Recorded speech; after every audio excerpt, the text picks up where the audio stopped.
വിവാഹത്തിന്റെ നിങ്ങളൊരു റിങ് ഇട്ടില്ലേ, ഇല്ലേ? ഒരു മോതിരം ഇട്ടില്ലേ? മോതിരം എന്തിനാ സൂചിപ്പിക്കുന്നത്? എന്തോ പറ. ഇത് പരിശുദ്ധാത്മാവോട് കണക്ട് ചെയ്താൽ പറയുന്നത്. അച്ഛൻ ഒരു മോതിരം, നേരത്തെ വേറെ മോതിരം അപ്പനൊക്കെ തന്ന കാണും വീട്ടിൽ നിന്ന്. പക്ഷെ അച്ഛൻ ഒരു മോതിരം പേര് കൊത്തി അങ്ങോട്ട് ഇട്ടു. അതിന്റെ അർത്ഥം എന്തറിയാമോ? എൻഗേജ്ഡ് എന്നല്ലേ പറയുന്നത്. ഇവൾ ഇനി എന്റേതാണ് അല്ലേ, ഇനി ആരും ഇവളെ വിവാഹം അന്വേഷിച്ച് വരണ്ട. അതിലെന്റെ അർത്ഥം അല്ലേ? ഞങ്ങൾ ഹിന്ദുക്കളാണ്. നെറ്റിക്കൊരു അതെന്താ, ഇവൾ വിവാഹിതയാണ്, ഇവളെ നോക്കി ഇനി ഒരു പുരുഷനെ മോഹിക്കണ്ട. കല്യാണം എന്ന് പറഞ്ഞാൽ കൂട്ട് ഇവൾ എൻ്റെ സ്വന്തമാണ്, അല്ലെങ്കിൽ അവൻ്റെ ആ ഭർത്താവിൻ്റെ സ്വന്തം എന്ന് പറഞ്ഞാൽ ഇപ്പോൾ എന്താണ്, അമ്മാമ്മ ഇനി ഇദ്ദേഹത്തിൻ്റെ സ്വന്തമാണെന്നുള്ള തെളിവാണ് ഇറിഞ്ഞ. മനസ്സിലല്ലേ? അത് മോതിരം, മുദ്രമോതിരം ഒന്നും പറയാം. അവണ്ണം സ്നാനമേൽക്കുമ്പോൾ പരിശുദ്ധാത്മാവ് കിട്ടും.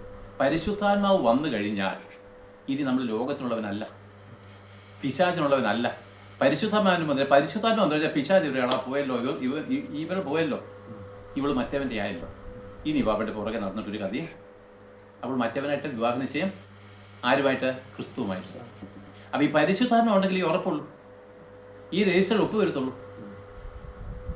ജീവന്റെ പുസ്തകത്തിൽ ഒപ്പ് വരുന്നത്, ജീവപുസ്തകത്തിൽ പേരെഴുതി കാണിക്കാത്ത ഏവനെയും തീപ്പൊയ്യും ജീവപുസ്തകത്തിന്റെ പേരെഴുതി കാണിക്കുന്നത് പരിശുദ്ധാത്മാവ്. പരിശുദ്ധാത്മാവ് വരുമ്പോൾ ജീവപുസ്തകത്തിൽ നമ്മുടെ പേര് വരും, ഓട്ടോമാറ്റിക്കായിട്ട് അവിടെ കയറും. ഈ മൊബൈലിനകത്തൊക്കെ നമ്മൾ എന്താ ഓട്ടോമാറ്റിക്കായിട്ടല്ലേ, ഇപ്പം നമ്മളൊരു പേര് അതിനകത്ത് പിന്നെ സേവ് ചെയ്ത് കഴിഞ്ഞാൽ വാട്സാപ്പിൽ അത് ഓട്ടോമാറ്റിക്കലായിട്ട് വരുന്നില്ലേ? അതുപോലെ നമ്മൾ പരിശുദ്ധാത്മാവിനെ പ്രാപിക്കുന്ന ആ സെക്കൻഡിൽ നമ്മുടെ പേര് ജീവന്റെ പുസ്തകത്തിൽ എഴുതപ്പെടും. ആ ജീവപുസ്തകത്തിൽ പേരെഴുതി കാണിക്കാത്ത ഏവനെയും തീപ്പൊയ്യല്ലേ. അപ്പൊ ജീവപുസ്തകത്തിൽ പേരെഴുതി കാണിക്കുന്നവർ മാത്രമേ അവിടെ ഉള്ളൂ.